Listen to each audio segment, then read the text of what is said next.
नमस्कार विद्यार्थी मित्रांनो, पुन्हा एकदा स्वागत आहे तुमच्या नवीन लेक्चरमध्ये। आजचा जो टॉपिक आहे आपला तो म्हणजे design of heating element, resistance heating element पाहतोय आपण। त्याच्यामध्ये आजच्या लेक्चरमध्ये आपण बघणार आहे की design of heating element. Design of heating element म्हणजे तुमची जो हीटिंग एलिमेंट आहे त्याची लेंथ, त्याचा एरिया, त्याचा डायमीटर कसा सिलेक्ट केला जातो, त्याच्या पाठीमागे कोणता फॉर्म्युला आहे, तो कसा डिराइव्ह करायचा तो पाहणार आहे। क्वेश्चन विचारला जातो एक्झाममध्ये, derive the expression for heating element when heating element is circular wire. जर हीटिंग एलिमेंट सर्क्युलर वायर असेल किंवा जनरली तो बऱ्याच ठिकाणी तोच सर्क्युलर वायरच वापरला जातो, आपण कॉइलमध्ये वगैरे बघतो तर सर्क्युलर वायर यूज केली जाते।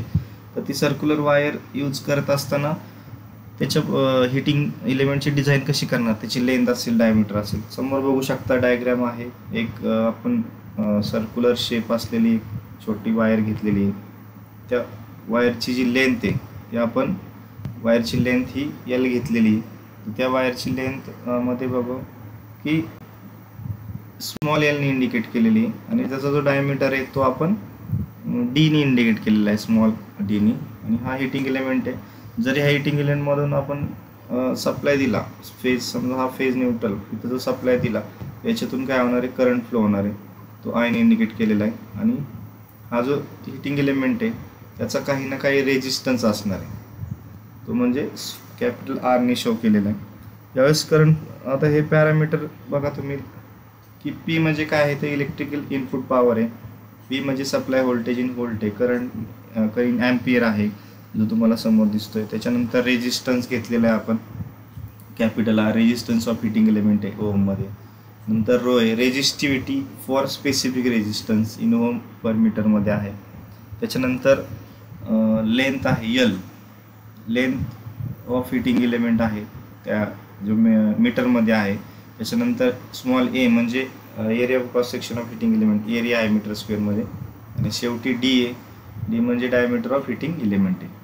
आता हे सॉल्व करत असताना आपण बघू शकतो की ज्यावेळेस आपण ह्याच्यामधून पॉवर इथं व्होल्टेज अप्लाय करणार आहे, करंट फ्लो झाला आणि ह्याचा जो रेजिस्टन्स आहे त्याच्यामध्ये जी काय पॉवर लॉस होणार आहे तो म्हणजे काय, in terms of heat I square एवढा होणार आहे जो पॉवर लॉस होणार आहे आणि मग तिथं मोठ्या प्रमाणात हीट ऑब्टेन होणार आहे।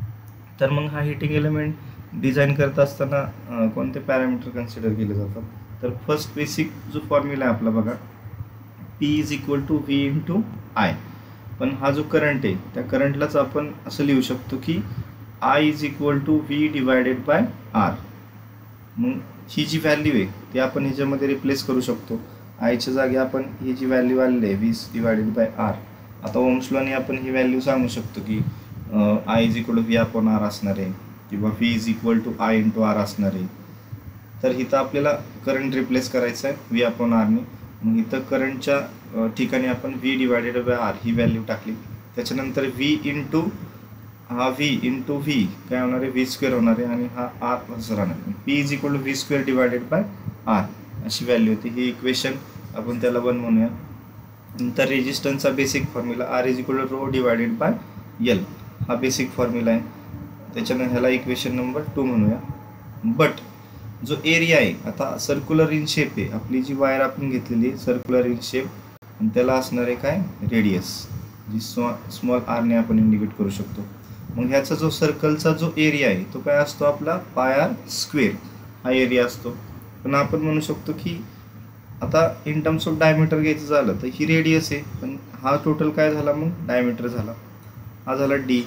मग ही जी रेडियस आहे ती रेडियस म्हणजेच काय झाली, आर प्लस आर एवढी रेडियस झाली, कारण आणि मग डी इज इक्वल टू काय झालं, 2r एवढी व्हॅल्यू झाली। आणि मग हाच 2 जर आपण इकडं आणला तर डी डिवायडेड बाय 2 आणि इज इक्वल टू आर। म्हणजे आरच्या जागी आपण काय टाकू शकतो रे, ह्या आरच्या व्हॅल्यूच्या जागी डी डिवायडेड बाय 2 टाकू शकतो आणि इथं स्क्वेअर लिहू शकतो आणि इथं हा पाय मल्टिप्लायमध्ये जसं आहे तसं आहेच। मग इथं ए इज इक्वल टू काय झाली व्हॅल्यू, पाय हा डीचा स्क्वेअर आणि ह्या 2चा स्क्वेअर काय झाला, 4 झाला। म्हणजे एरिया काय झाला, area A is equal to pi D square divided by 4। आणि मग ही जी व्हॅल्यू आहे ती आपण इक्वेशन 2 मध्ये पुट करायची, जिथं तुम्हाला एरियाची व्हॅल्यू दिसते तिथं, ठीक आहे। जी व्हॅल्यू आपण 2 मध्ये टाकू शकतो, R is equal to rho L upon area, area आपला pi D square divided bye 2 2 एवढी व्हॅल्यू आहे. ह्याच्यामध्ये जर आपण पुट केली बघा, पुढच्या ह्याच्यामध्ये तुम्हाला दिसेल, ह्याच्यामध्ये जर आपण पुट केली व्हॅल्यू तर काय येईल, R is equal rho L upon जो एरिया होता, आता आपला फॉर्म्युला असा आहे रो यल अपॉन ए. मग ह्या एच्या जागी काय टाकलं आपण, फक्त पाय डी स्क्वेअर डिवाइड बाय 4. आता हा 4 जो आहे तो डिवाइडमध्ये येईल, पुढच्या वेळेस तो जाईल वरती येईल, तो मल्टिप्लायमध्ये, म्हणजे काय 4 rho L divided by pi D square. म्हणजे हा 4 वरती गेला, हा रो आहे तसाच आहे आणि हा यल पण आहे तसाच आहे. त्याच्यानंतर हा जो पाय डी स्क्वेअर आहे तो खाली राहणार आहे. आता ही झाली रेजिस्टन्सची व्हॅल्यू. आता हे कुठं टाकायचे आपल्या इक्वेशन 1मध्ये. इक्वेशन 1 काय होतं बघा, आपलं इक्वेशन 1 होतं पीची व्हॅल्यू होती P is equal to V square divided by R. ह्या व्हॅल्यू इक्वेशन 1मध्ये टाकायची. आता ही इक्वेशन मध्ये टाकताना त्याच्या अगोदर बघा इथं मी लिहितो P is equal to V square divided by R. हे आपलं इक्वेशन 1 होतं. जी तुमच्या रेजिस्टन्सची व्हॅल्यू आलेली आहे ती फक्त काय केली, इथं पुटअप केली. ही आहे आपली रेजिस्टन्सची value 4 rho L divided pi D square, जी इथं खाली आलेली होती तीच आपण इथं पुटअप केली. इथं बघू शकता resistance 4 rho L divided pi D square, तीच व्हॅल्यू आपण त्या इक्वेशनमध्ये काय केलेली, फक्त पुट केलेली. हा पी आहे तसाच, हा व्ही स्क्वेअर पण आहे तसाच, फक्त आर रिप्लेस केला आहे आपण, R replace by 4 rho L divided by pi D square. मग ह्याच्यामध्ये पुन्हा एकदा हा जो पाय डी स्क्वेअर आहे तो कुठं जाईल रे मित्रांनो, डिवाइडमध्ये, हा वरती जाऊन मल्टिप्लाय होईल. मग इथं पी इज इक्वल टू हा व्ही स्क्वेअर आहे तसाच आहे, फक्त पाय डी स्क्वेअर इथं ॲड झाला, म्हणजे pi D square V square pi D square divided by 4 rho आणि हा यल, इथं पाय नाही, 4 रो यल आहे तसंच इथं राहिला. आता फक्त याला रिअरेंज करायचे, कारण आपण ज्यावेळेस डिझाईन करत असतो हीटिंग एलिमेंटची आपल्याला त्याची लेंथ आणि डायमीटरची गरज असते. तर लेंथ आणि डायमीटर जो आहे यल आणि डी आहे तो राईट साईडला घ्या, बाकीचं सगळं लेफ्ट साईडला टाकून राईट साईडला टाकून द्यायचं आणि यल आणि डी लेफ्ट साईडला घ्यायचे. आता हा यल इकडे डिवाइड आहे, इकडे आल्यानंतर काय होईल, मल्टिप्लायमध्ये जाईल, म्हणजे हा यल झाला. त्याच्यानंतर हा जो डी आहे तो मल्टिप्लायमध्ये, तो इथं आल्यानंतर डिवाइडमध्ये जाईल, मग इथं यल बाय डी स्क्वेअर झाला. आता हा पी इथंच असणार आहे, हा पी इथं मल्टिप्लायमध्ये असणार आहे, तो काय जाणार आहे मग इकडं डिवाइडमध्ये जाणार आहे. ठीक आहे, मग इथं काय राहिलं, व्ही स्क्वेअर पाय राहिला, फक्त V square pi, D square तर इकडं आलेला आहे खाली डिवाइडमध्ये. आता हा पी मल्टिप्लाय होता तो काय जाणार इकडे डिवाइडमध्ये जाणार. हा 4 रो आहे तसाच आणि इकडचा आलेला P 4 rho P. Final equation काय होतं, L upon D square is equal to V square pi divided by 4 rho P, अशी त्याची व्हॅल्यू होती. आता हे एक इक्वेशन झालं. त्याच्यानंतर ही पीची व्हॅल्यू झाली, ही पुढे यूज होणार आहे. स्टेडी स्टेट आली, आता ही काय होतं, जेव्हा स्टेडी स्टेट टेम्परेचर रीच, म्हणजे ज्यावेळेस स्टेडी स्टेट टेम्परेचर येतं त्यावेळेस काय होतं की जेवढं आपलं इलेक्ट्रिकल इनपुट असतं तेवढीच हीट आउटपुट होते. म्हणजे जेवढं तुम्ही इलेक्ट्रिकल इनपुट देता तेवढीच हीट बाहेर पडते. त्याच्या पुढे हीट कॉन्स्टंट राहते, म्हणजे चेंजेस होत नाही, वाढत नाही हीट, जेवढं तुम्ही देताय तेवढं. म्हणजे त्याच्या वेळेस काय होतं की electrical input is equal to heat output. मग इलेक्ट्रिकल इनपुट काय आहे पी, नंतर हीट आउटपुट म्हणजे एच इंटू सरफेस एरिया, म्हणजे जेवढं तुमचं सरफेस असेल त्या सर्क्युलर वायरचा तेवढी हीट तिथं ऑब्टेन होते. आता सरफेस एरिया सर्क्युलर वायरचा काढताना तुम्ही हा विचारात घेणार आहे की समजा ही सर्क्युलर वायर आहे, आता ह्याचा जो पेरिमीटर आहे तो असतो आपला 2 पाय आर. पुन्हा एकदा डीच्या फॉर्ममध्ये लिहायचं झालं तर आरला आपण लिहू शकतो की हा 2 पाय आहे तसाच, आर म्हणजे काय असतो की डी डिवायडेड बाय 2 असतो. हा 2 जर तुमचा कॅन्सल झाला तर तुमचा काय येतो रे, पाय इंटू डी, एवढा सरफेस एरिया एवढा सर्कलचा येतो. आणि मग या पूर्ण सरफेसचा जर काढायचा झाला तर याची लेंथ काय आहे रे तुमची, यल आहे. मग याला फक्त काय करायचं, इंटू यल करायचं, मग तुमचा फायनली सरफेस एरिया झाला पाय डी यल, म्हणजे P is equal to H into pi D L. एवढंसं इक्वेशन तयार झालं. त्याच्यानंतर put the value of P from equation 4, हे तुमचं इक्वेशन 4 आहे, सॉरी इथं 3 आहे. पीची व्हॅल्यू काय आहे, V square pi D square divided 4 rho L, ही जी व्हॅल्यू आहे ती आपल्याला पुट करायची ह्या इक्वेशनमध्ये. जे इक्वेशन आपलं आलेलं आहे इथं फक्त P replace by these values from equation 3, इथं चुकून 4 झालेलं आहे, इथं 3 आहे. मग पीची व्हॅल्यू जर रिप्लेस केली आपण, पी जर रिप्लेस केला तर पीची व्हॅल्यू काय तरी V square pi D square 4 rho L एवढी व्हॅल्यू होती तिथं आत्ता आपण पाहिली. तर ती व्हॅल्यू आपण काय करणार आहे इथं रिप्लेस करणार आहे. त्याच्यानंतर आता राईट साईडला आहे तसंच राहणार आहे H into pi D square, जो आता त्याच्यामध्ये काही चेंजेस केलेले नाहीत आपण. ठीक आहे, हा आपली जी व्हॅल्यू आहे H into pi D L आहे तसंच ठेवलेलं आहे. फक्त त्याच्यामध्ये चेंजेस काय केलेत तर आता ह्याच्यामध्ये काय होणार आहे बघा की हा जो डी स्क्वेअर आहे हा डी स्क्वेअर आहे तसा राहील. त्याच्यानंतर हा जो डी होता सॉरी इथं एल आहे पाय डी एल अशी व्हॅल्यू आहे.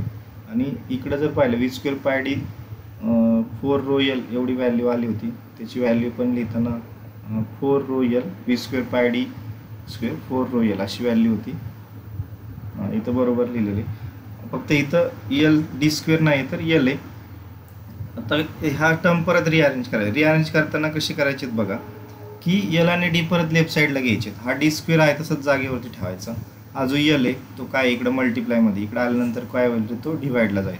म्हणजे खाली काय होईल तुमचा डी स्क्वेअर त्याच्यानंतर V square pi D square divide 4 rho L अशी व्हॅल्यू येईल. त्याच्यानंतर जे आहे 4 रो एल आता इथं बघू शकता की H into pi D L D square नाही इथं तरी काय तुमचा हे फायनल इक्वेशन लिहितो मी. हे चुकीचं लिहिलेलं आहे पूर्ण. एक मिनटं,